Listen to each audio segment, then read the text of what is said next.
Today's Country 107.7 GNA. It is Sean, Richie, and Bethany. It's actually Richie's on vacation. Just me and Bethany, but we've got Nicole Hart from News 10 ABC here. Good morning. Hi, Nicole. How are you? We're doing great. You know, I wanted to talk to you because I was watching your Facebooks and the News 10, and you were apparently right in the middle of this whole thing, this prison break. Yeah, we were just in the right place at the right time. Yesterday, everything happened so quickly.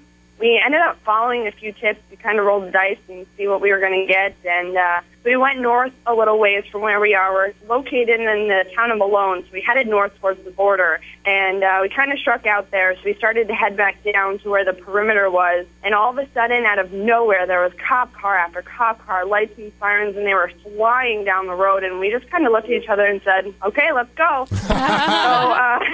So we did, and we ended up getting right in before they set up the roadblock, and it was just a surreal experience. I mean, part of it is the feeling that you get is indescribable, seeing that many trooper cars and border patrol cars just flying down the road.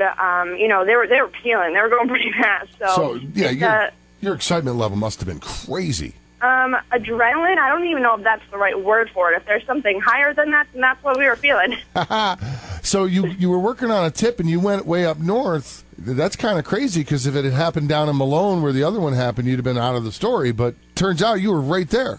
Oh, yeah, we were right smack in the middle of it. We were inside the roadblock that they set up because we were there before they even set them up. And at that point, they couldn't kick us out. So we were there. I got out of the car, and all of a sudden, I heard some pops, which at this point I can assume that they were the shots that were fired that took down David Sweat. So we were close enough to hear that. Wow. Yeah.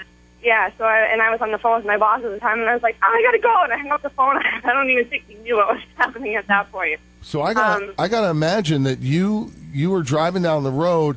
The cop who spotted him must have called it in, and all of these cars were responding, and then you followed them right into it before it actually even happened. Yeah. Wow. Oh, yeah, absolutely. It was, again, such a surreal experience, and it all happened so quickly. I mean, the duration of the activity was probably about an hour, but seeing it and being part of it, it really only felt like it lasted a few minutes. It was just an incredible experience. So I'm wondering, you know, I know we'll see a lot on News 10 and your stories and coverage and stuff, but as a person, just you personally, what did you kind of get out of covering this? Is there anything you learned? Oh, man, that's a loaded question. I mean, there's so many ups and downs with this whole situation. My photographer and I were only out here. We got out here Friday night. And from that night, you know, we didn't sleep the first night because there was a helicopter circling right behind the house that we're staying in. And so not knowing where he was at that point in time, I was like, oh, man, is he going to jump through this window right now? You don't know.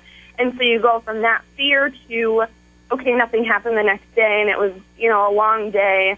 But you see all of the law enforcement officials tirelessly combing through every square inch and knocking on every door. And, you know, the small feeling of exhaustion that we had, I can't even imagine how they felt. And then yesterday happened, and it was from one extreme low to one extreme high in a matter of moments. Last night we were live in Dannemora, and there was a large crowd of people from the town gathered there, and every time a state police cruiser drove by or a corrections van drove by, they would clap and cheer, and it was a chilling experience to just kind of see the amount of appreciation they have for these law enforcement officials who, in reality, kept every single person in this town safe throughout the last 3 weeks. It's absolutely incredible. Wow. Would you say that there's a mood of relief among residents there? Oh, my gosh, absolutely. I mean, again, we were only here for 2 days, and even we were able to kind of breathe a sigh of relief for the first time. But everyone we talked to said, I'm so excited. I can't wait to sleep tonight. I can't wait to not be in fear. I can't wait for my kids to be able to go outside and play again.